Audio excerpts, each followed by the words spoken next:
So we gotta find this.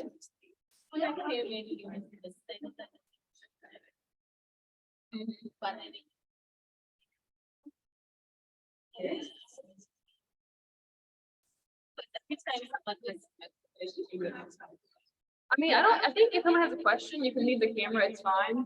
Like, it's not a huge deal. Yeah. Yeah. Well, then I appreciate you doing it. No worries. No, you're good. Yeah. As long as you're willing to do the work, I'm fine with it. Totally. I just want to make sure we had a microphone problem. Yay. Okay. And you can hear us okay?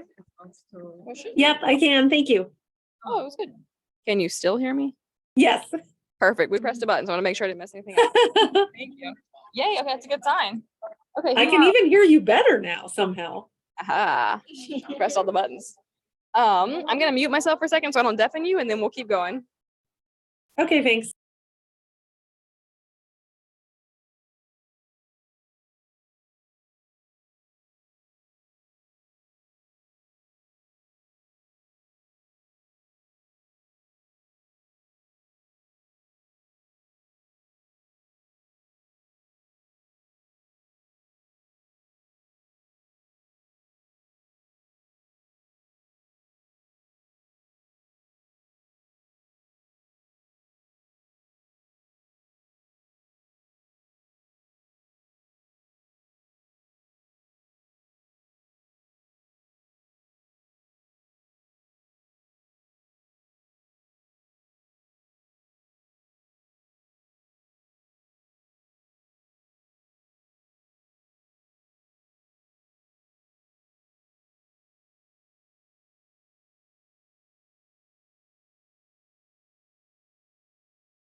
Hi, Julie and Christy. I don't know if you can hear me or not. Hello. Okay.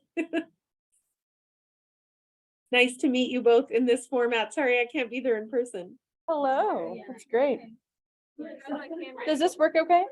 Yeah, I can hear you great. Okay. And you can see us, and then we would not be having our backs to them. That was the challenge yesterday. People were like, Oh, okay.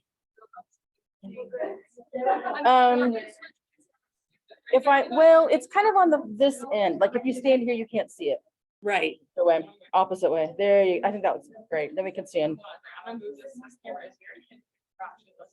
Oh, don't turn that. Move the whole thing. Okay. Perfect. Yeah, that's perfect. Okay, right? Okay, great. It's supposed to be super fancy camera and it tries to follow sound. Yeah. The problem is you know what? I'm an expert. We have one who tries to follow sound and it just like stares at the corner. In towns of like 117 or something, it just constantly looks at the corner. It's real weird. Yeah. How loud am I right here? I'm just like naturally loud, and am I killing you? No, not at all. You sound great. Okay. Okay. Oh, right. Julie's not naturally loud. This is our challenge. The slides are here. I don't know which one is presenting. Yeah, who first, wants to so- go? What was your thought, Anne, on who's going first? I think we could go in the order in the program. So you two first, and then me, and then Chen Ying. Perfect. And what time are you thinking? 20 or less? 15? 20 or less. Yeah. Okay. Mine is closer to 15. Okay. I'm hoping ours is too. So And were you thinking save Q&A till after all three of ours? I'm okay with that if you are. Is that- Yeah, I think that sounds good. That's been what people have been doing for the most part. So Okay, great. let me see if am I in your way? No, you're fine. Okay. Someone laid the their notebook on top of the note. Uh-oh. Someone's getting in trouble. That's why it was moving around. I will have Pushing its to own have button. someone else share because I don't use PowerPoint on Zoom very often. I use Google Slides. Okay. Yeah, I want to make sure this is good before you move on. Sure, sure. So. You can press escape on the keyboard. Yeah. Let's check this camera angle. We can start on time. Yeah. I want to think. Should I share? Just give me 1 second. Okay. Sorry. I want to have make sure Chris can do his job before I. I want it to be more on Avina and less on the auditors. Yeah. I messed it up.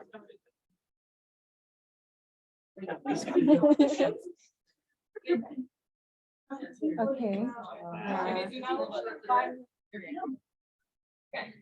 How you feel about that? Yeah. You good? Okay, now you can share. Now we're good. Okay, so we're gonna make sure we're sharing.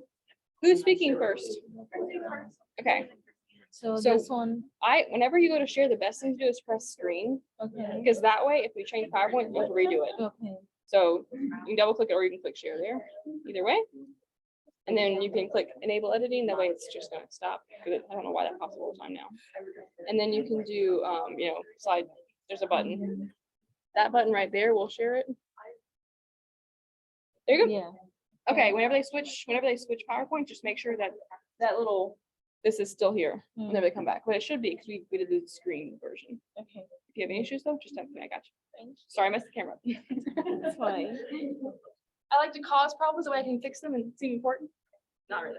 It's job security. Yeah, thank you.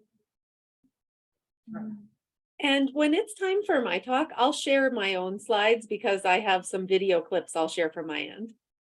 Okay, that's fine. Thank you so much for taking care of all the things. And where are you? Where's home? Can you hear us? They might be too far away. Colorado Springs. Also Colorado Springs. Microphone is here. Ah, thank you. okay. There you go. I made friends with your colleague yesterday, so we've been excited about this. Wonderful, wonderful. So good. Yes, we have a UCCS contingent in person and virtually this year. It's been actually really seamless with just a few tech hiccups. I've been impressed and been like, the last presentation I went to, everyone presenting was virtual and the room was full, like, and it worked fine. It was great. Oh, that's great. Yeah, it's been- everything I've been going to virtually, I've been really impressed with. and this is a beautiful location too, so win-win. Nice.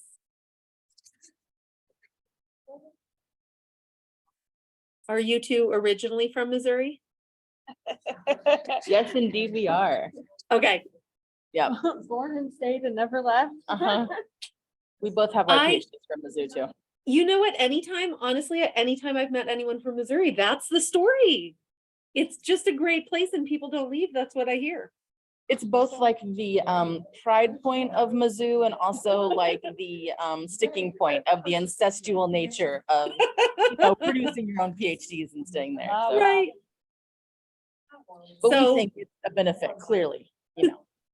my colleague Delynn, who you met, she is a Colorado Springs native, but I'm originally from Ohio, so I'm a transplant, but Colorado is beautiful. Yeah, it's so beautiful. You guys are lucky.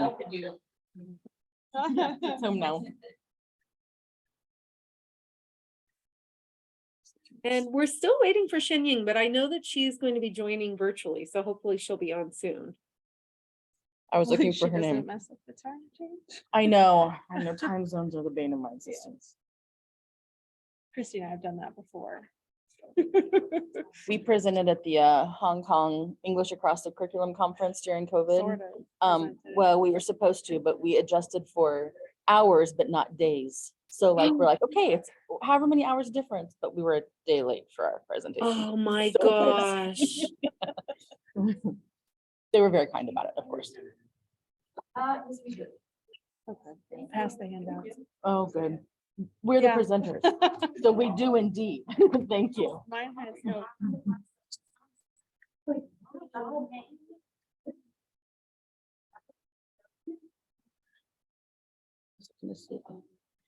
Where are the other presenters? Toronto. Toronto. Oh. There she is. There she is.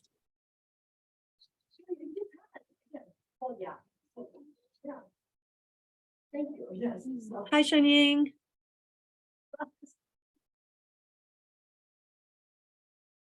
Oh, she might not be on audio yet.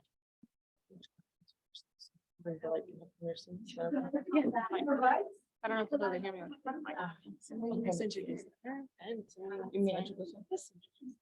Julie and Christy, I know that I'm listed as the chair of our session, which I realize is strange since I'm virtual.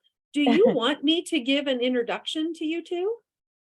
We were talking about that. I think we can just introduce ourselves if you're okay with that. Okay, yeah, that sounds Work out. perfect. Okay. We'll let you manage time in case we start talking and never stop. How about that? Okay, that's perfect. Great. Hi, Shenying. It's good to meet you. Oh, we can't hear you.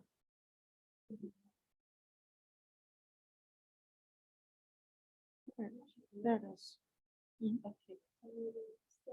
No, still aren't hearing you. Mhm. No, sometimes when you use the earpiece, like, It does do that Yeah. sometimes, yeah. It's not like recognizing the right one or something. Abina and Julie, I know that's Christy. I know it's time for us to start, but I think maybe it makes sense for us to sort out everybody's audio Yeah, no, first. please, please. Okay, Let's do it thank big you. up. Yeah.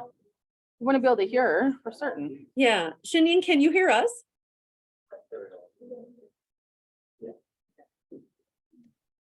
No, we're not hearing you. and someone sent a message that she should take out the earpiece. Oh, maybe take out the headphones? Send her a message.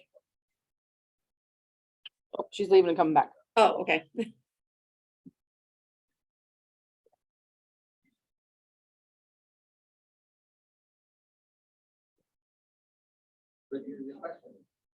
Move it over here just for the QR code. Hello, Dr. Townsend. No pressure. Marty Townsend just walks in. I know. Uh-oh, uh-oh. Geez, no pressure indeed. Yeah. Our esteemed former director just walked in, so now we're rethinking our choices. Yeah, I hope so. Can you hear me this time? Yes, we And- can hear you. Thank you. We but now don't see you this time though. I cannot see myself either. How How funny. about now? Can you see me? No, Oh, that's weird. how strange. Good, current director and former director. Great. As long as the audience can see my slides when it's my turn. I don't know what happened. I think we're okay now. We can see you and hear you. And then, Oh, you can see me? yes, now we can see you. And so when it's your turn, will you be able to share your slides? You mean you want me to have a test now?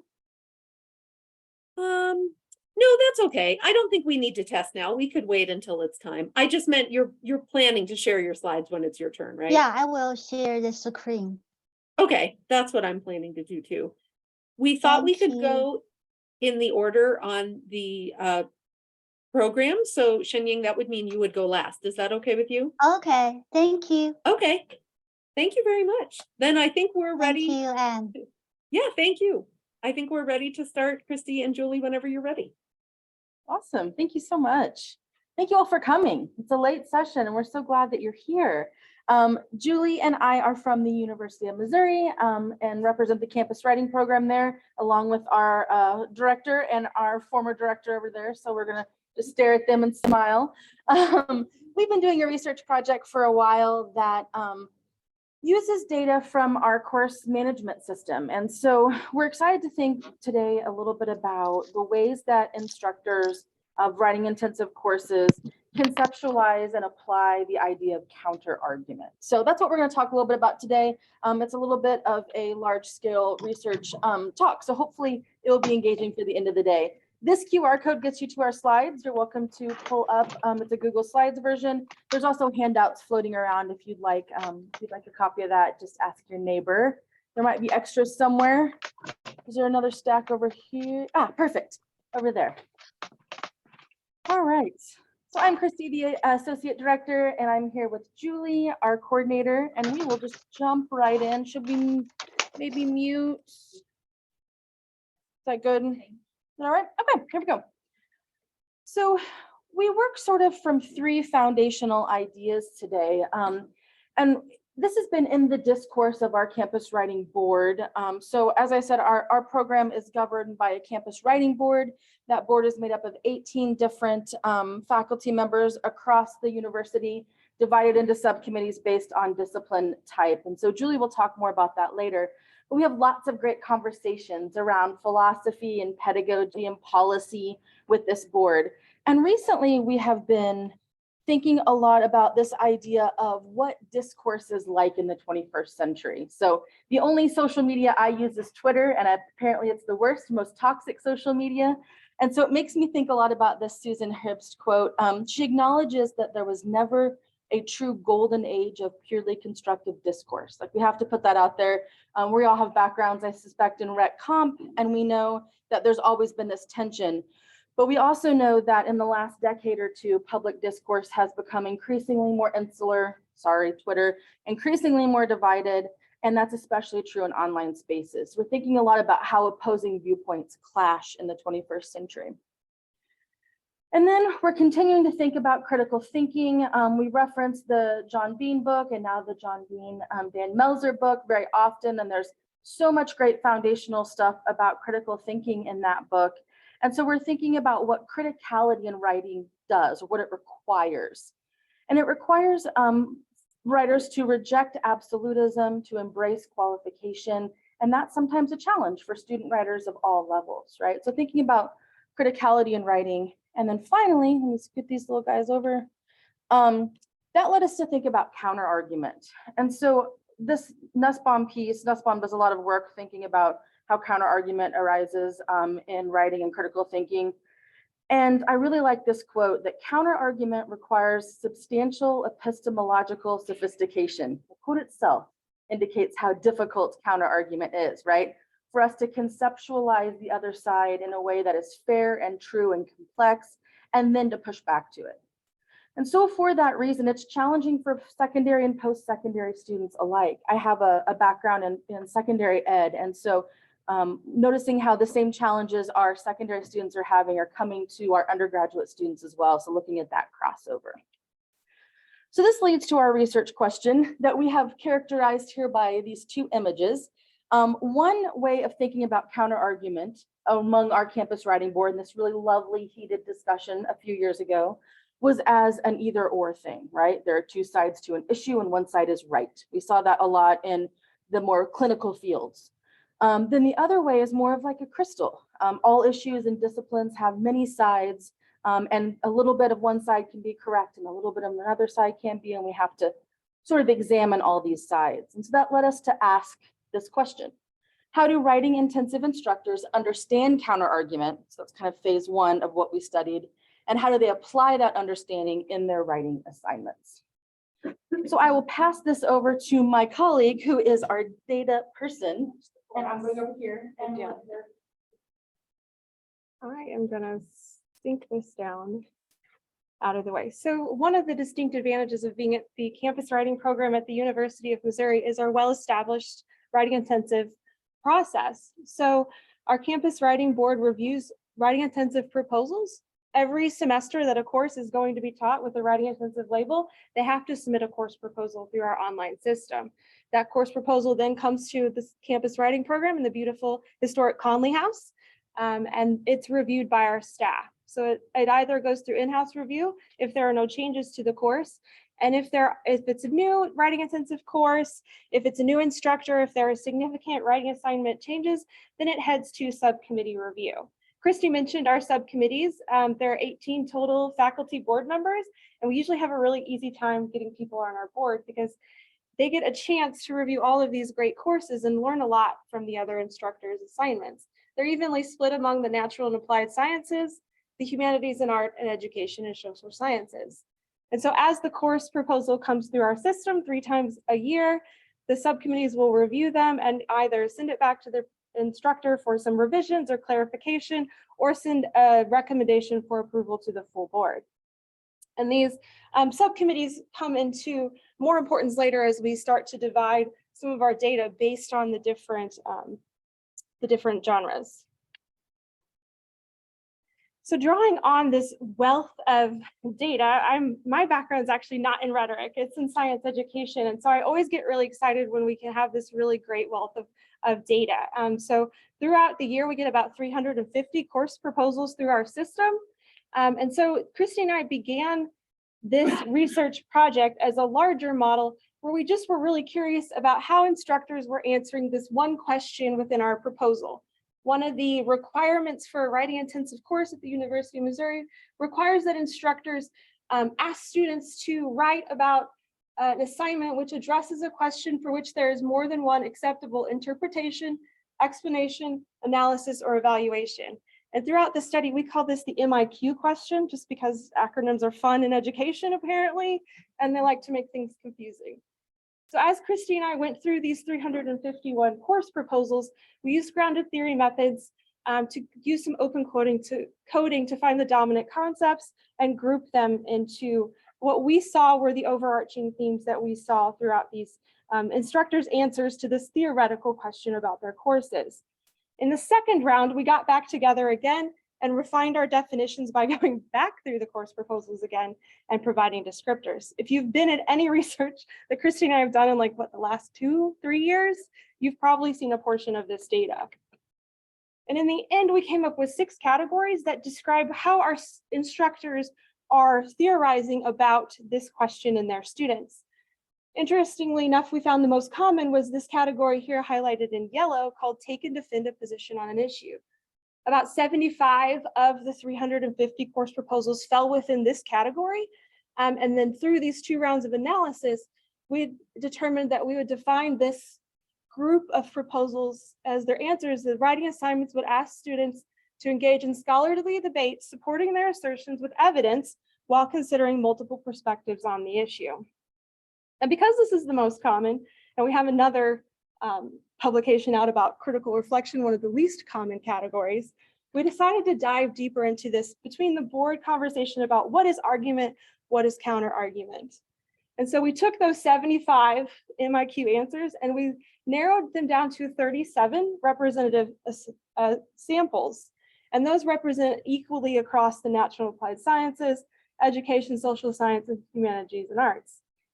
We also kicked out any duplicates, right? Because some instructors are submitting the same proposal every semester, sometimes for all 3 semesters at the university. And we made sure we stuck with only those who had robust answers to the MIQ answer. You can probably imagine with a required proposal system, you get some really interesting, not necessarily as thoughtful answers from some instructors. We also decided as we were pulling that data for just the MIQ answers, that it would be really interesting to see how do instructors look at this as they describe their assignments. So one of the requirements on the proposal is actually that they must talk about each of their assignments that they're doing in their writing intensive class, which includes the purpose and process of the assignment. So we also pulled that data. And as we were starting to do some analysis of these, we realized that oftentimes they fell into one of 4 categories. Either these take and defend proposals made no mention of the sides of different arguments. They didn't mention argument as much as we thought they did when they described it. They mentioned one side to an argument, 2 sides, or what we would consider a high level of counter argument by mentioning that more crystalline mini side version. And because I'm a scientist, the idea of categorizing things and putting things in numbers always makes me really excited. So here comes the charts. So hang with me.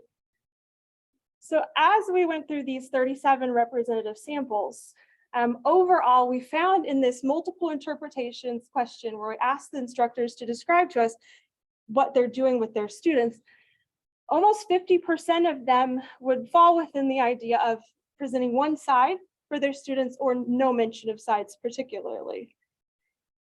Whereas there was a pretty high instance of counter argument. Let's see, I got the exact numbers. Overall, around, what was it, about 30% of our instructors overall across all the disciplines showed a high level of counter argument when we consider this theoretical question.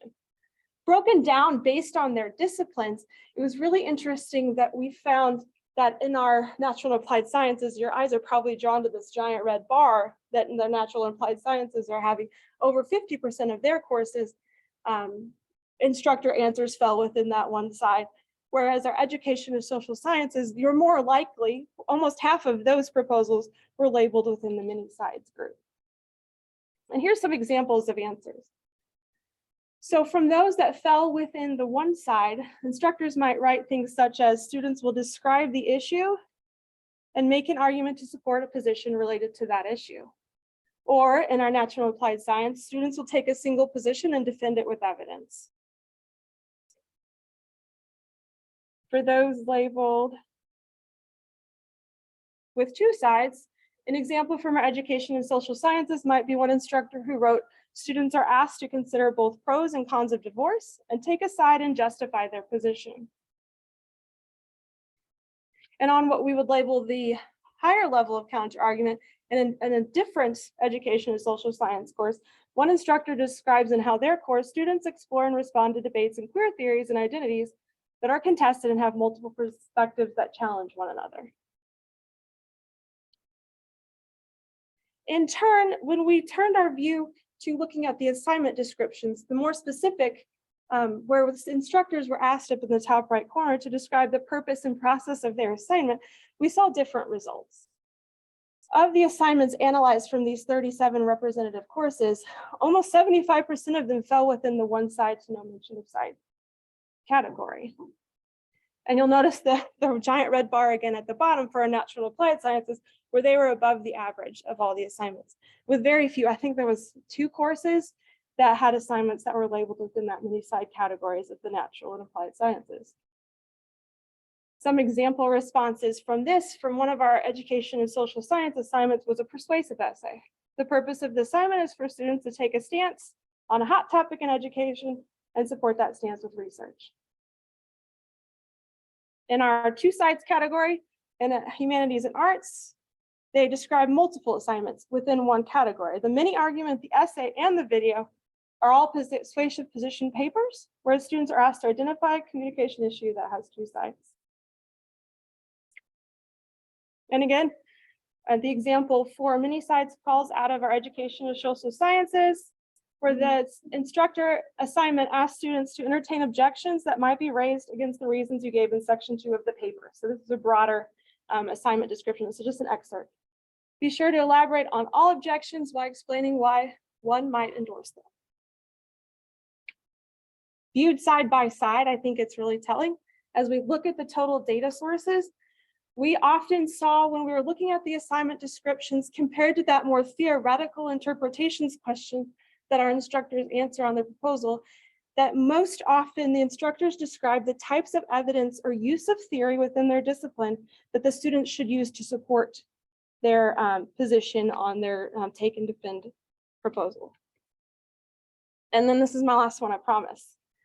I really like this example here because it's taken from a single proposal. So the instructor's answer to the MIQ question was labeled as 2 sides. In their MIQ response, they required students to argue in favor of one of the hypotheses, including appropriate data to support their model and reject the alternative. Whereas when they were asked to describe the same assignment in the purpose and process, they wrote they're supposed to present an argument in favor of either this model or that model and to cite evidence to support their claims.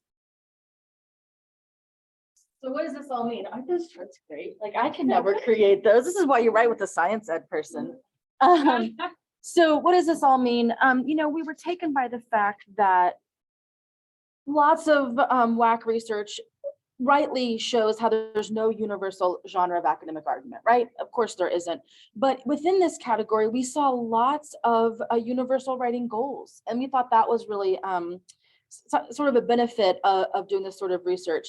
So our instructors are clearly in agreement about the importance of argumentative writing in the discipline, and we found that to be a real asset. These are our gold star folks. I think that's the number you were looking for. 36% of instructors indicated that disciplinary issues present many varied sides in that MIQ question, that theoretical question. But as Julie showed you, only 15% of those carried that over to their assignment description. So we were really taken by that, that the difference among those 37 proposals that clearly valued many sides of discussion, but then when they were giving something to their students to ask them to write an assignment, they kind of broke it down and made it a little bit more simplistic. So our study has findings in the tension between the conceptualization versus the practice of using counter argument across the disciplines. And so Julie, in one of our research meetings, rightly said, you know, these instructors are really good at teaching the take a position part of our category, but maybe need a little bit more support in how to teach students to defend that position in a really complex, crystalline way. And I was like, oh, that's brilliant. We should write that down. So this is just some thoughts about what might explain these disconnects. And I'm sure many of you do research around this, but the top bullet point here, and you have these in the QR code so you can read them in more detail, is just the fact that we know our colleagues, especially in the natural and applied sciences at our university, really want to make writing objective, right? And it's easier to make writing objective if there is a right side and a wrong side, or if there's a pick a side and defend that side, and not looking at these other sides. So we saw a little bit of that, and we saw a little bit maybe of some deficit viewpoints among students. You know, perhaps they aren't quite ready yet to think about these sides as complex, and they just need to figure out the two sides, and we'll go from there. We also know that many of our instructors are mirroring their own path of apprenticeship into the academic writing system and just defaulting to that traditional argument model rather than sort of taking on that more complex, ambiguous, rhetorically rich approach to counter argument. And I've been thinking for a while about the mismatch between writing theory and writing practice, especially at disciplinary literacy at the secondary level. And so when our instructors are at the beginning stages, perhaps, of developing their writing pedagogy, the theory is there, but they can't quite operationalize it yet, right? It's not quite there. So we're thinking towards the future. We love the theme of this conference. We've been thinking in our well-established program a lot about where do we go from here? Like, what can we do to make this wonderful program even better? And we keep going back to this Wolf piece where we think it's helpful to ask not only how much argumentative writing is being required by students. Our students do a lot of writing and they're held accountable to those pages from our policies and our systems, but we're not holding them accountable for what kinds of arguments they're being asked to develop. And so maybe that's the turn we're looking toward here in the next 50 years. And so we're thinking a lot about how to design professional development that draws on the expertise of the many folks at our university that are so good at this work. So we're building through this research a small but strong group of WI instructors who are really good at doing this work and pulling them in to co-facilitate as we do in our WAC model. So our goal is that slow and steady structural change that maybe will help support the discourse challenges that we're having in the 21st century. Contact us if you're interested in any of this. Oh, that color is terrible up there, but we can send you our email. Thank you.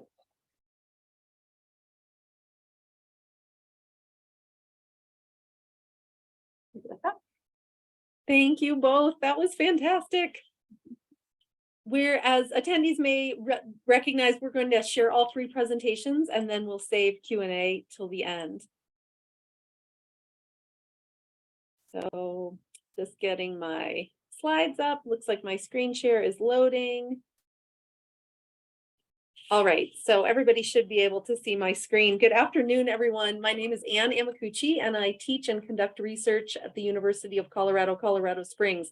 I want to give a shout out to my colleague, Delynn Winters, who's in the room. Hi, Delynn. And make sure everyone knows that she is doing a wonderful poster on supporting student veterans. So I hope you'll go check it out.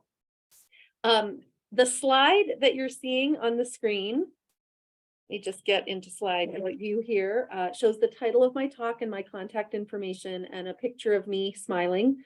I'm a middle-aged white woman with brown hair and glasses. And if you're on the Whova app, I've shared my slides and a script of my talk there, along with assignment directions for the video assignment I'm going to be talking about. So feel free to go to those if you're interested in those. Would somebody just let me know if everyone's able to hear me okay? You're good. Yeah. Okay, thank you all so much. So today I'm going to discuss a video assignment that I teach in a senior undergraduate course on teaching English to speakers of other languages. And students who take the course are typically planning to be K-12 English language arts teachers in the US. So they'll be teaching in classrooms where for some students, English is a first language, and for other students, English is a second or an additional language. I'll start by briefly explaining why I designed this video assignment. I'll talk about how the assignment works and show a few examples of student work, and then I'll focus on what students are saying they're learning from this assignment.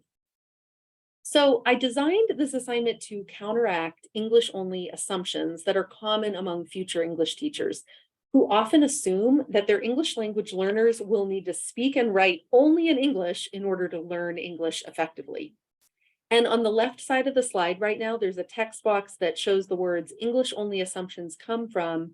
I'm going to touch on 3 factors that contribute to English-only assumptions among future teachers. So first, many future teachers have only experienced English-only educational environment. And the right side of the slide now shows a simple black graphic icon of a teacher with a text box showing some citations for sources I'm drawing on in talking about English-only educational environments. And my sources are all listed at the end of my slides. Second, monolingual policies in language and writing classrooms in the US perpetuate this linguistic power structure that positions English as preferable to other languages. And I'm now showing an icon of a queen and a second text box with some additional references. And third, many teachers hold outdated beliefs that monolingual education is necessary for students to become strong communicators in English. And this is really despite the fact that there's extensive scholarship demonstrating the educational value of exposing English learners to working across languages. And the slide now shows an icon of a person's head with a light bulb in the brain and a third text box with the last of my references. So given the prominence of these English-only assumptions, the students I teach have been socialized into English-only educational practices, and they've likely not been exposed to any critical perspectives on language. So these students might be unaware that their future students will need a multilingual and a multicultural learning environment in order to be successful. So the purpose of the video assignment that I'm talking about is for these future teachers to gain awareness of the need to welcome and to celebrate the participation of multilingual individuals in their classrooms. So the slide now shows a black icon of a video camera and a text box with 2 questions. In what ways does this space acknowledge and include multilingual individuals? And in what ways could the space better do so? These are the questions that guide students' video exploration. So students choose a public space and they explore how well it addresses or doesn't address the presence and the needs of multilingual individuals. So for this assignment, students can choose any public space. This semester, one looked at a coffee shop, someone did a gas station, there was an apartment complex, and then a number of educational spaces. An elementary school cafeteria, a cafeteria on our campus, a few different libraries.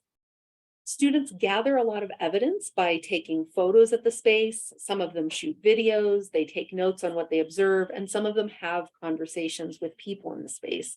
And the type of evidence they gather is up to them as long as they gather a lot of it. And then students compose short videos, just 3 to 5 minutes long, where they present their findings and their recommendations for improvement. So I do teach students how to edit videos in Adobe Premiere Rush because they have access to Adobe software through this class, but they're welcome to use any video editor. And you'll see in one of the examples, I'll show that one student used TikTok for the project.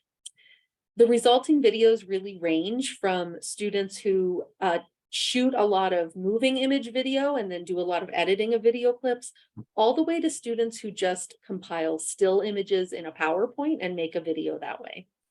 And we do spend some time in class critiquing example videos and discussing strategies for making videos rhetorically strong, but I don't expect them to produce professional videos.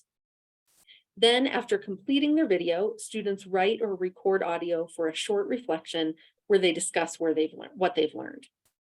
So I've been analyzing student evidence of learning in their videos and in their reflections. 11 students from the class gave me permission after the course ended to study their videos and reflections. And some of them chose to stay anonymous, but others did give me permission to use their names and to share their videos.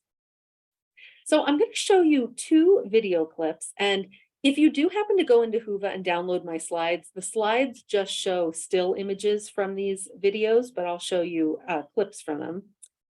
The first clip I'm going to show you comes from Ashlyn's project. So Ashlyn is studying elementary English education, and she made her video about the cafeteria at a local elementary school. In this clip, you'll see her walk us to the school cafeteria and show images on the cafeteria walls. And each clip is just about a minute long. You should be able to hear the sound, but if for some reason you can't hear it well, there are captions. When you walk through the halls of Pinyon, the cafeteria is indicated by a painting on the wall featuring a box of milk with the word cafeteria across it. The painting on the wall is one of many examples of how Pinyon successfully uses images that can help indicate to English language learners, or ELLs, where they are and the intention of the room. When you enter the cafeteria, you are greeted by 2 lines of picnic bench style tables and brightly colored walls, a split between a teal green, the color of the school, and white. Along the right wall, there are a few photos in blue dustpans. Some of these photos depict children holding food and wearing chef hats. These ones, like the painting at the entrance, indicate to ELLs that this room is for eating. Other photos show children of many different ethnicities interacting and playing instruments. These photos add to the welcoming nature of the cafeteria. Students of many ethnicities are represented, which can help ELLs feel more welcome in the cafeteria and this school's environment. Okay, so I'll pause that one there. And I should add that the captions you're seeing are captions that I've added for this presentation. I don't require students to caption their videos, but if they don't have captions, I do require them to turn in a transcript with it. The second video clip I'll show you comes from Bree's project. Bree is studying secondary English education, and she investigated our campus library. So in her clip, you're going to see videos of books on library shelves, her hands as she flips through books in different languages, and some refuse bins offering options to recycle, compost, or send trash to the landfill. Okay, this is Bree's video. I did find some books in other languages. Here's a set of nonfiction books in what looks like Japanese. I found some German books as well. I was most interested in finding Spanish books since we have so many Spanish speakers at UCCS, but was surprised to find the section was pretty limited. Keep in mind these books aren't all in Spanish, only a few. Moving on, I looked at visuals and signs around KFL. I noticed these trash cans had pretty limited pictures on them, but later stumbled across some trash cans with more visuals. And I'm stopping it there, but she goes on to talk in more depth about these visuals and how those could support multilingual learners. So about a week after students finished this project, they composed a short reflection where I asked them to discuss what they'd learned, what prior beliefs or assumptions they had had about English language learning and how this project may have shaped those, and what they'd be carrying from the project into their future teaching work. And so the slide now shows a black icon of a light bulb and the words students learned next to a text box listing 5 words or phrases: awareness, point of view, visuals, culture, and welcoming. 5 themes emerged in what students said they learned about multilingual individuals' needs through the project. So nearly all students said the project helped them gain awareness of a lack of support present for multilingual individuals. 2 described how the project helped them consider an experience from an English language learner's point of view. Many of the students chose to do walkthroughs of the space and imagine, if I didn't speak English, what would I encounter at every step and how accessible would it be to me? And then 2 others said the project helped them recognize the value of visuals or universal symbols in communicating information. I'd say the learning that I found most interesting was that 3 students discussed the importance of culture and how the project got them to see that it's important to represent people's cultures in order for people to feel welcomed and included in a space. One student, Ruby, explained, "I've come to the realization that culture is a big aspect to learning a new language." And relatedly, several students discussed in their reflections why it's so important for people to feel welcomed in the space, because if they don't feel welcomed, they can't be successful in whatever their purpose in that space is. Josie wrote, students cannot begin to learn or challenge themselves if they grow if they feel as if they are fighting for the right to exist in a space. And McKenna explained, it's important to remember the human aspect when teaching multilingual students. So these reflections were eye-opening to me. I did hope that students would gain awareness of the value of representation for helping people feel welcomed and included, but I didn't expect that they'd take this extra step to connect how representation really leads to success, whether it's in learning for a student or in another purpose in a space. And so I'll share next some findings about students' previously held beliefs. The slide now shows a black icon of a set of bars, like bars that would go over a window, with one bar broken, next to a text box with two phrases, presence of ELLs and availability of resources. So some students said the project dismantled beliefs or assumptions they'd previously held about English language educational practices. 3 of the students discussed how the project opened their eyes to just how many multilingual individuals are present in our schools. So one student said, I did this project in a school that I've been volunteering in for months, but not until the project did I actually realize how many English language learners were in the school. So these students had previously thought of the presence of English language learners as more like a rare occurrence in their future teaching, but the project helped them shift to recognize that any environment they work in is going to contain multilingual students. What was interesting here too was that 2 of these students said they'd previously thought of English language learners as primarily Spanish-speaking individuals. Now, this isn't surprising given that I teach in Colorado, but the project helped them think more broadly about the range of world languages that are used by people on our college campus and by extension in their future classrooms. And 3 other students discussed how prior to the project, they had gotten the impression in our class that it would be fairly easy to find or create resources in other languages to support English language learners, but that their video exploration showed them that resources in other languages aren't readily available. So Tom, for example, was surprised to find that no documentation in Spanish was available to prospective residents in his 260-unit apartment complex, even though the property manager had asked her corporate office to provide this documentation multiple times. I'll just share a few more perspectives from a few individual students before I wrap up. So, let me go back. Before I show you that quote, I'm going to tell you about the student, Larissa. She talked about how our textbook stressed the importance of providing students with reading materials in their own languages. And so she thought these materials would be fairly easy to find. But then she did her project on a Barnes & Noble and her investigation showed otherwise. So because this is a longer quote, I'm putting it on the screen. Larissa wrote, our textbook has a habit of painting a pretty picture for English language education. They present all of these ideas and make it seem like it will not be too hard to follow. One idea this project taught me is, as a teacher that might have multilingual individuals, I cannot expect to have the resources that these students might need. So I mentioned that my goal in the project was to disrupt students' socialization into English-only educational practices. And nearly every student made recommendations for public spaces to have signage in multiple languages, visual images to help people navigate unfamiliar information, and even staff who speak multiple languages.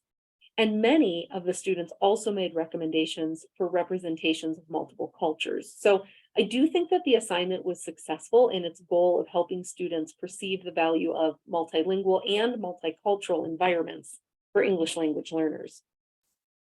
I'll just share in conclusion a few other ways that the students said the assignment contributed to their learning. So you already heard about Larissa. She investigated Barnes & Noble, and her reflection really demonstrated for me that investigating how concepts from a textbook are applied in a real world environment helped her better conceptualize the challenges she'd face as a teacher. And one other student who I want to tell you about, Ezra, had a similar learning experience when he investigated a gas station. So Ezra wrote, investigating these places myself helped me confront how blatantly neglected non-English speakers are. When I spoke to the staff at the cash register, if anyone there spoke a lick of another language and they told me that no one fit that bill, my heart almost sank. And so here in his reflection, Ezra goes on to explain how you sometimes find yourself needing help in a gas station in an emergency, which made it really sad to him to realize that communication in this space isn't easy for everyone. And what's more, he noted, gas stations are full of flammable gas. So he continues, if a silly man accidentally lights their cigarette too close to the pump, which has a warning sticker about the flammable fumes, it feels like this is a natural result of their neglect. However, if he were someone who cannot read English or read it well enough to understand the concept, it seems like the natural neglect of society around them. This reasoning struck harder at my core when it was my own realization of the tragedy abound than it would have been reading a book. So as Ezra explains here, visiting the space to discover lack of access for ELLs himself had a greater impact on his learning than reading a description of that lack of impact in a textbook would have ever had. And finally, for students, investigated spaces they spend a lot of time in. So I mentioned one student investigated the apartment complex where he lives, one did the coffee shop where she works, and a few investigated school spaces, either at the school they go to, our college campus, or at schools they volunteer. And these students reflected that the project led them to look at a familiar space in a new, critical way and to recognize the needs of multilingual students within it. So my hope is that turning this critical eye on familiar public spaces will translate to students turning a critical eye on the educational environments they create for their future students, environments that I hope will recognize and celebrate their students' many languages and cultures. Thank you. And I will stop sharing my screen so we can pass it over to our third presenter.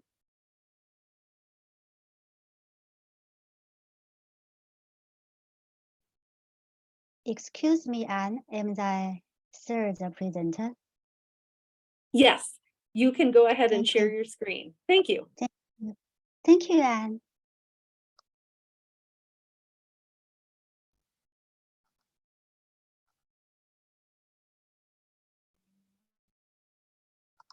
Can everybody see my slides and can everybody hear me?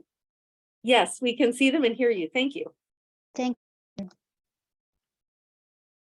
Hello, everyone. I'm very happy to have this opportunity to share my research with you. My topic is From Pandemic to Post-Pandemic WAC Pedagogy, Paradigm Shifts. I'm currently teaching academic writing at the University of Toronto, but I have taught writing at the university level for over 20 years, including 11 years in Canada, teaching writing across the curricula at 3 universities and 5 post-secondary writing centers. Because multilingual students generally encounter more challenges when they study at host universities. They struggle to meet their institution's academic expectations, such as the rules of their writing assignments and their course assignments. These multilingual students whose language, their first language is not English, the dominant language in the host society, are often disadvantaged when their writing proficiency is judged against the hegemonic standard native speaker norm, with monolingual and monocultural English as a frame of reference. So I think this is consistent with what Anne has just discussed in her presentation. Deficit models of language proficiency fail to treat English language teaching as a process of student-centered self-construction, rather concentrating on adjustment and acculturation. Such deficiency models other English language learners and devalue their languages, leading to linguicism or linguistic racism, which perpetuates inequality and negative stereotypes at universities. So I have cited one quote. Within traditional EFL methodology, there is an inbuilt ideological positioning of the students as outsider and a failure, however proficient they become. So no wonder at each post-secondary writing center I have worked for, every time when my EL students meet me, the first sentence of theirs is, I'm sorry, my English is so poor. Sorry, my English is bad. So they always apologize for their English. Even sometimes they can speak excellent English. The English proficiency of EL students is judged against a standardized native speaker norm. So that means if there is anything going wrong, like any deviation from the standard English is regarded as incorrect usage.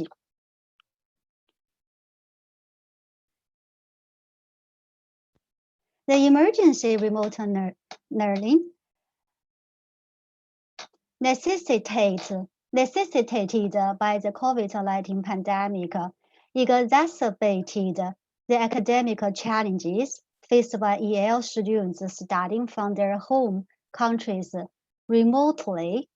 So in my unit, the Reading and Writing Excellence Program, a co-curricular non-credit writing support program, was shifted online as a teaching and learning center located at the University of Toronto in Canada to facilitate students' academic needs during the pandemic. Students from various disciplines were encouraged to choose any of their course readings and materials to read. I'm going to show you here for 40 minutes every day. And then right after their 40-minute reading, they are encouraged to write a 20-minute reflective academic journal entry in their first paragraph. So that is a summary of their course reading. In their second paragraph, that is their reflections, critiques. And also bi-weekly, there is a 30-minute one-to-one. Before the pandemic, face-to-face in person, during the pandemic, online, synchronous online meeting between the student and the instructor. So this program, the feedback is very supportive, personalized, and also instructors are interactive. They engage their students fully, and because the students' assignments will not be judged or graded, so this is a no risk and a non-judgmental environment with no penalty. So this space is inviting, engaging, and also safe for students. So my methodology is a qualitative method. I have used learners' journal entries, end of the program reflections made by the students and the instructors' feedback. So the research side, as I have just mentioned, is a Center for Teaching and Learning at the University of Toronto. I had 32 participants, so involving 2 terms, the winter term in 2020 and the fall term in 2020 and the winter term in 2021 during the pandemic. And there are 2 research questions. The first one is to examine the specific anti-racist writing approaches used at the Center for Teaching and Learning for these multilingual students. So the second research question is about students' perceptions of this anti-racist writing pedagogy.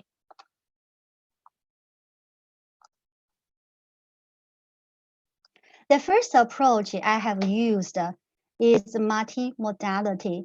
Multimodality refers to multiple means of engagement, multiple means of representation, and multiple means of expression, because I have 3 sources of data.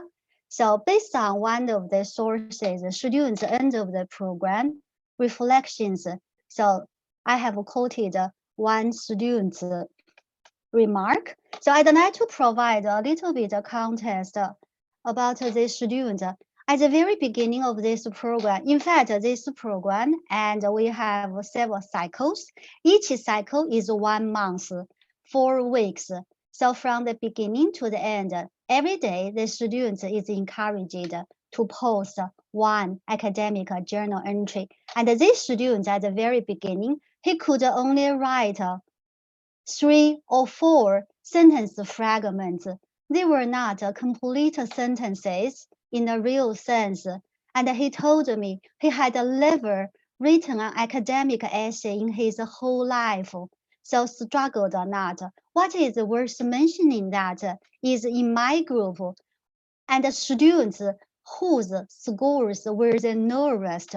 That means the students with extremely no English proficiency were assigned to my group because we had the English health check, such as their vocabulary and their reading comprehension. So those students, they scored the lowest among all of the students enrolled in this program. So my job is to take care of this group of students with the lowest scores and with the lowest English proficiency. Then this student, he told me he hated academic writing, but he had a passion for creative writing. So I told him the story of the author of the Nine, the Witch, and the All Drop. I told him, in fact, academic writing and creative writing, they are not contradictory because for both genres, you need originality and you need creativity. So you can start to write some reflective journals, like sharing your stories with me first, and then you could shuttle between different norms, communities, and genres. So this student was very happy to hear that. And then after he wrote 4 journal entries and shared his life stories, his struggles, his dreams, his aspirations with me from the 6th journal, he started to take risks and he started to write the academic journal. To my surprise, he produced a 1,380 word academic journal entry near the end of this program. And also he told me that was his first academic writing academic essay in his whole academic journey. So this was his quote. The meeting one-to-one with me helped me out in every direction. This idea increased my ability to write argumentative academic essays incredibly because I told him they were not contradictory, and he was successful in becoming a commuter and literacy informant between different norms, different communities, and different genres. So the second approach I used is a culturally responsive pedagogy or culturally relevant pedagogy. It is a pedagogy that recognizes the importance of including students' cultural references in all aspects of learning. That means students' cultures and languages are assets and resources instead of deficits. And the culturally responsive pedagogy is a teaching to and through personal cultural strengths, intellectual capabilities, and the students' prior accomplishments. So there are 3 tenets, key tenets of culturally responsive pedagogy, CRP. Learner achievement. The second one is referring to the teacher's cultural competence, intercultural competence, and to facilitate students' critical and socio-political consciousness. So I'd like to give you some examples, and there are some things emerged from our data. But first of all, I'd like to share something about the major principles of the CRP. So CRP focus on cultural bridging, personalized feedback, teachers as collaborators, learner autonomy, and humanistic teaching. Cultural bridging means to bridge the gaps between students' previous life experiences and their current academic experience at host universities, and also bridge the gaps between students' previous knowledge and the knowledge the teachers expect them to acquire. So after implementing the culturally responsive pedagogy, 6 themes emerged based on the instructor's feedback. Because after the students post each of their academic entries, the writing instructor, me, for example, I will provide detailed and personalized feedback on their academic reflective journal entries. So the first one, consistent with the tenets of the culturally responsive pedagogy, is customized feedback. I have used some of the responses of mine in this slide and a cultural bridging. For example, this student,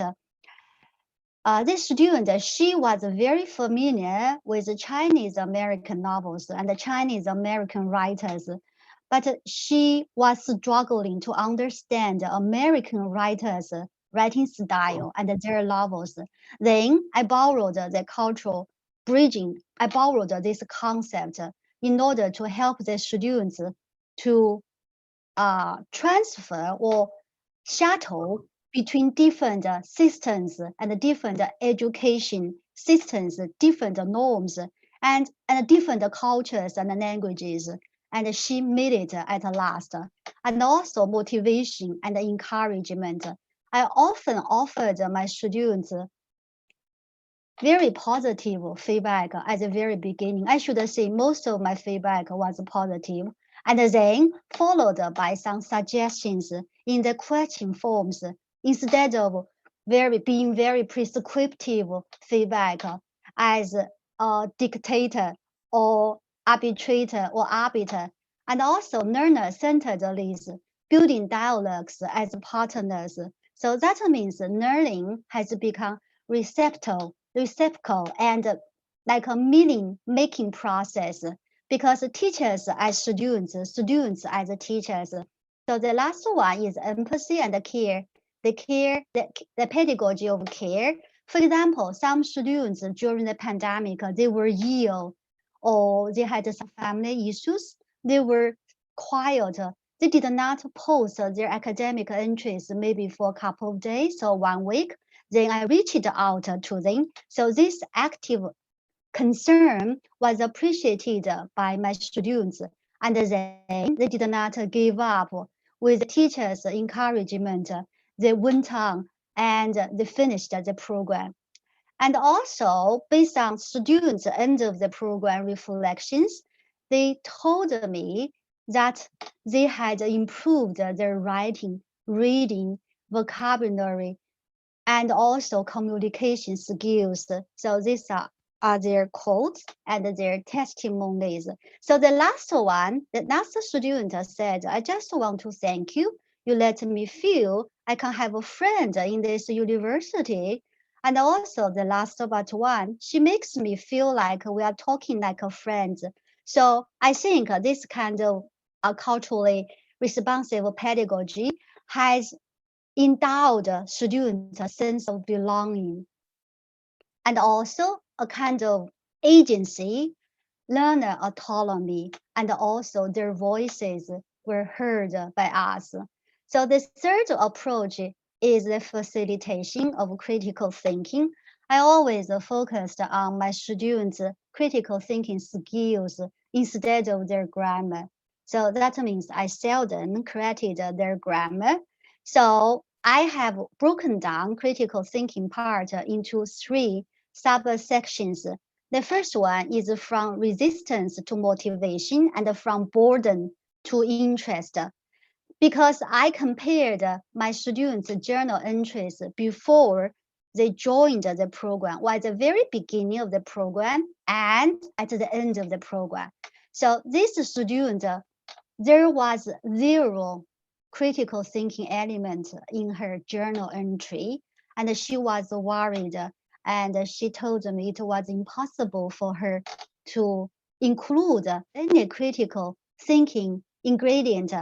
And then I told her why, and I asked her why. She told me, because the textbook was so boring. I had nothing to say. So I praised her. I said, you made a good point. If this textbook is boring, then that can be a good starting point. So you can critique it. Why it made you feel bored? If you feel bored in this way, maybe your classmates, your peers may also feel bored. Why? Because something wrong with the design, the content, or because it is Eurocentric. So offer your reasons, and then you can be a critical thinker. So this is a student, this was a student journal entry after our meeting and after I offered my feedback. I was impressed by her critical thinking skills. You see, she made some critical comments on this boring, very boring textbook first, second, thirdly, and offered her detailed suggestions. And the second one is turn students from passive recipients to active agents. I used one of my comments as an example. I often ask my students a series of questions to facilitate their critical thinking skills and also provide them with some prompts. So based on my conversations with my students and their feedback, they liked this kind of feedback, and they told me, you see the last one, the last slide I'm going to share with you. And they said, gradually with this approach, they became critical thinkers, readers, and writers. So the third category is socio-political awareness. This also is aligned with culturally responsive pedagogy. So I have used two of my comments. So the first one is this student, she mentioned in some racially minoritized communities, so the mental health rate, so people who suffered from the mental health issues, the rate is higher. So I facilitated her critical thinking in this way. So the relationship between the external factors and the mental health, and also if this is racial discrimination, as you have described, what were the causes and the consequences, and how to correct these stereotypes in order to help the students to dig it more and excavate more deeper and profound meanings. So these are the students' end of the program reflections on their critical thinking skills improvement. So I'm not going to read all of them, but I want to read maybe one or two. So the last one. I have longer critique paragraphs because I used to have only 2 sentences, but now my criticism is longer than my summary now, because the first paragraph is a summary, the second paragraph is a reflections. At the very beginning, many students could write a very long summary paragraph, but only 1 or 2 sentences in the second reflection paragraph. But it turns out at the end of this program, students could write longer or much longer reflection paragraphs than their summary paragraphs.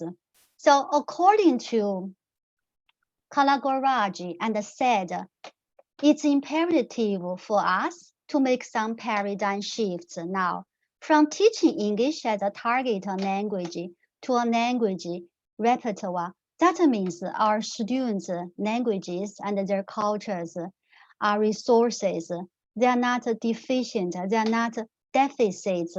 And we may make a shift from monomodality to multimodality because this pandemic pedagogies can inform our post-pandemic pedagogies, and how to shift WAC from homogeneity to heterogeneity paradigms, and how to change it from forms to meaning making and critical thinking, and shift from a hierarchical approach to a more collaborative approach, and from a dichotomized approach to a pluralized approach, and from Eurocentric pedagogy to culturally responsible pedagogy, then we can teach English for justice, for liberation, for empowerment, and we can teach writing across the curriculum in a more inclusive, democratic way. Thank you. So my references. I will be happy to take your questions if we have time at the end of the presentation. Thanks, everybody.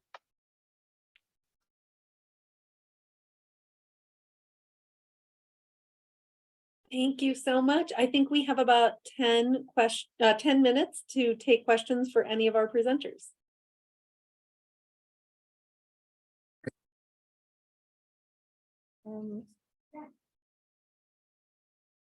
Yeah.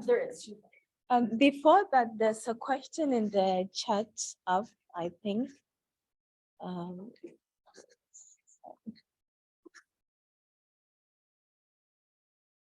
Sorry, did you want to take the question in the chat first?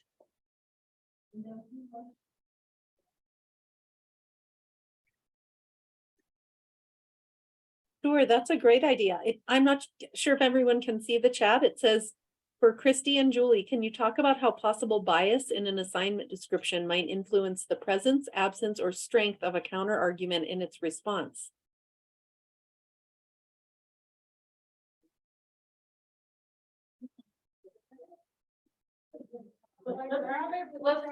Yeah, sure.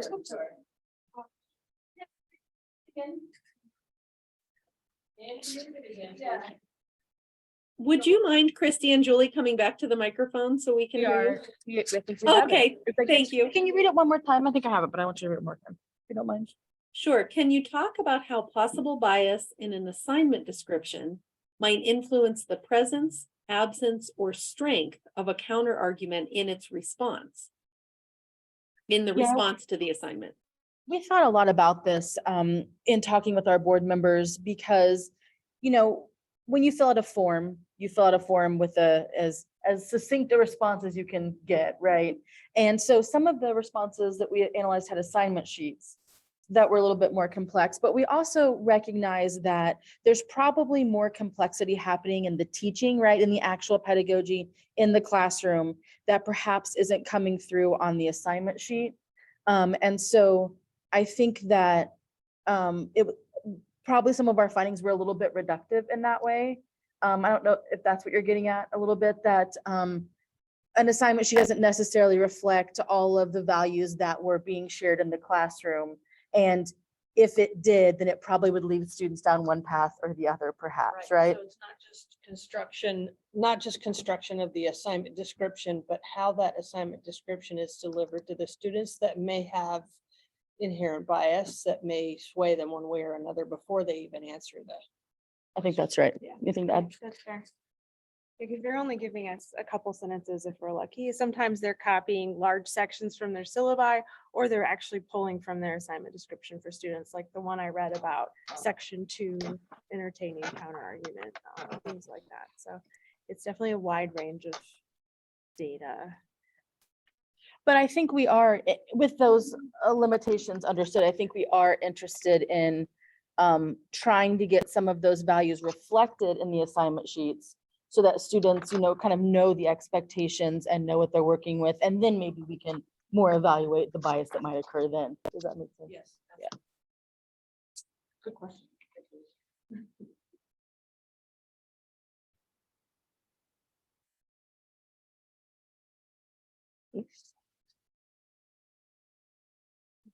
Thank you. This question is also for the first speakers. I was thinking, so I teach in math and sciences, communication, and we teach in upper level major courses. So a lot of the genres that we're using are professional article type genres, and the students also have lab components to the classes that they're writing in. So this is sort of where my thinking was coming from, which might not replicate the context in which you're talking about these assignments.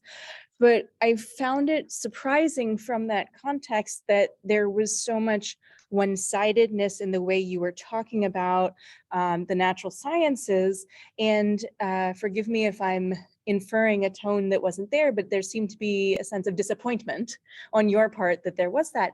And what I found surprising about that is that one of sort of the core components of discussion that comes up in even the classic Imrad style scientific article is limitations. And limitations is basically a space of counter argument.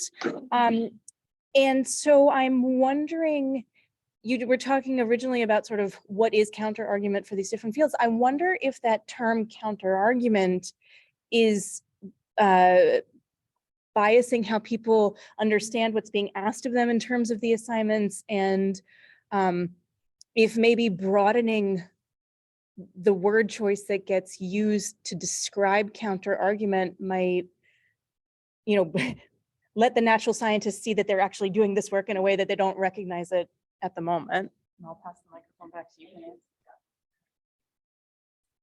Do you want to ask a question, please? I want to connect with her. Okay. Yeah, I had a very similar thought because I often use Wayne Booth's The Craft of Research, where he talks about acknowledgements, and that helps. I mean, that's where students engage the limits of their argument, arguments on the other side. And when the focus is on developing a strong research argument, those acknowledgements are important, but I don't want students to spend the paper fully developing two sides of an argument. So again, I would agree that maybe broadening the vocabulary would be revealing there.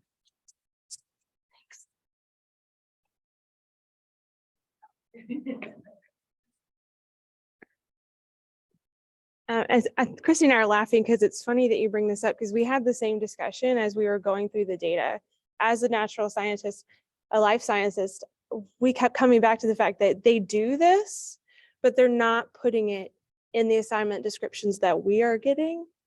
So we were having the same conversation. I think it's even in the paper that we wrote about this, about how if we can engage our natural and applied science instructors and let them know that like this is actually a thing you're doing as part of the scientific process, then maybe we can help them explain it maybe better to their students as well. I don't think I picked up on the fact that I was doing it until I hit grad school, right? And a lot of our courses in WI, the students are required to take an upper level, so like a 4,000 level, senior level capstone course, and lots of times they are going to do that more traditional journal article that you're discussing at Mizzou. Yeah, I was thinking that too. I love your suggestion of limitations, and I'm thinking back to our data and not seeing that discussed by the faculty members. And I think it's just, yeah, helping them understand their literacy practices that are already there. And I also think that we pulled assignments that we would both agree on were argument assignments. So we did exclude quite a bit of the other, you know, descriptive writing, or the lab report writing, all that important stuff. We excluded that, which I think also maybe limits the number of natural and applied sciences pieces of writing we really had to look at. So I think that's part of it. Yeah, I really appreciate your perspective. Mm-hmm.